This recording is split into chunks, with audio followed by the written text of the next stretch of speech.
সালে জিম্বাবুয়ে বাংলাদেশে আসছে, 2 টেস্ট খেলবে বাংলাদেশ। 20 তারিখ থেকে শুরু হবে সিলেট টেস্ট, 28 তারিখ থেকে চট্টগ্রাম টেস্ট, এবং এই পার্টিকুলার 2 টেস্ট নিয়ে আসলে বাংলাদেশের কারোই খুব বেশি আগ্রহ নেই।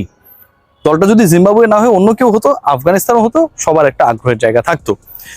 আলোচনা যে জায়গা নেই, যেই বিষয় নিয়ে আগ্রহ নেই সেই বিষয় নিয়ে আলোচনা করার প্রয়োজন নেই। আলোচনার জায়গা হচ্ছে খুব স্পেসিফিক। তাসকিন আহমেদ তিনি missed out from the first test squad.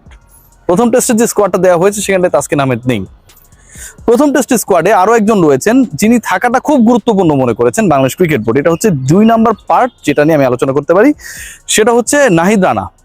আমি তাসকিনের এক্সপ্লেনেশন দেওয়ার আগে কি কারণে তাসকিনকে রাখা হলো না, কেন তাসকিন নেই, তাসকিন থাকা প্রয়োজন ছিল কিনা, এবং একই সাথে ইবাদত হোসেনের ব্যাপারে বাংলাদেশ ক্রিকেট বোর্ড, বাংলাদেশের সিলেকশন প্যানেলের চিন্তা ভাবনাটা কি সেটা নিয়েও ডিসকাশন করতে চাই।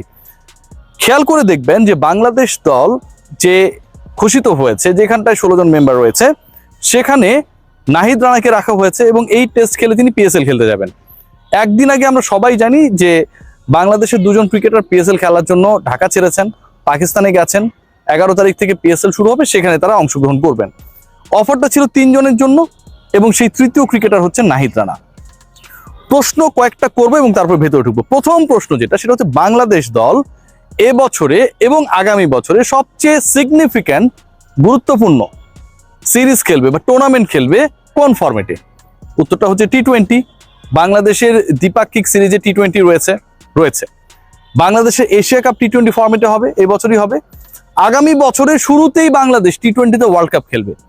এখন যেই ফরম্যাটে বাংলাদেশ দল বিশ্বকাপ খেলবে, এশিয়া কাপ খেলবে, দ্বিপাক্ষিক সিরিজ খেলবে, অনেক ম্যাচেস রয়েছে, ভালো পারফর্ম করার সুযোগ রয়েছে, কারণ সবই হবে আমার আবহাওয়ায়, আমার জলবায়ুতে, আমি যে পরিবেশে, আমাদের যে ক্রিকেটাররা যেই পরিবেশে আসলে গড়ে ওঠে পারফর্ম করে সেখানটায়।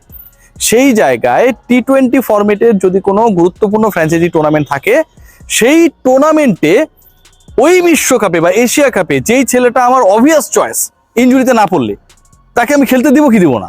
নিঃসন্দেহে দিব। নাকি আমি তাকে জিম্বাবুয়ের বিপক্ষে খেলাবো? ট্যাগলাইন যেটা দেখছেন, যাহাই লিপু তাহাই নান্নু, যাহাই পাপন তাহাই ফারুক। কোনো পরিবর্তন নেই। নাহিদ রানাকে জিম্বাবুয়ের বিপক্ষে একটা টেস্টে খেলাতেই হবে। জিম্বাবুয়ের বিপক্ষে নাহিদ রানা না খেললে বাংলাদেশ পারবে না।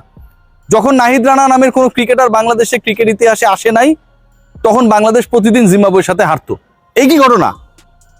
যদি এই ঘটনা না হয়ে থাকে তাহলে আমার প্রায়োরিটির জায়গা, আমরা যে বলি যে আমরা গোল সেট করি, পরের বিশ্বকাপ আমাদের টার্গেট, সেই পরের বিশ্বকাপকে নিয়ে আমরা আসলে টার্গেট করি, লক্ষ্য আমরা কি নির্ধারণ করি?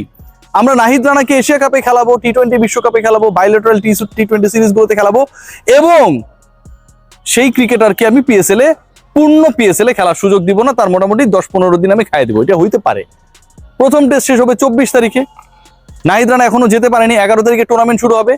এরপর যখন প্রথম টেস্ট শেষ করে 25 তারিখে নাহিদ রানা উড়াল দিবে, মোটামুটি প্রথম ম্যাচ খেলতে খেলতে 3 সপ্তাহ নেই।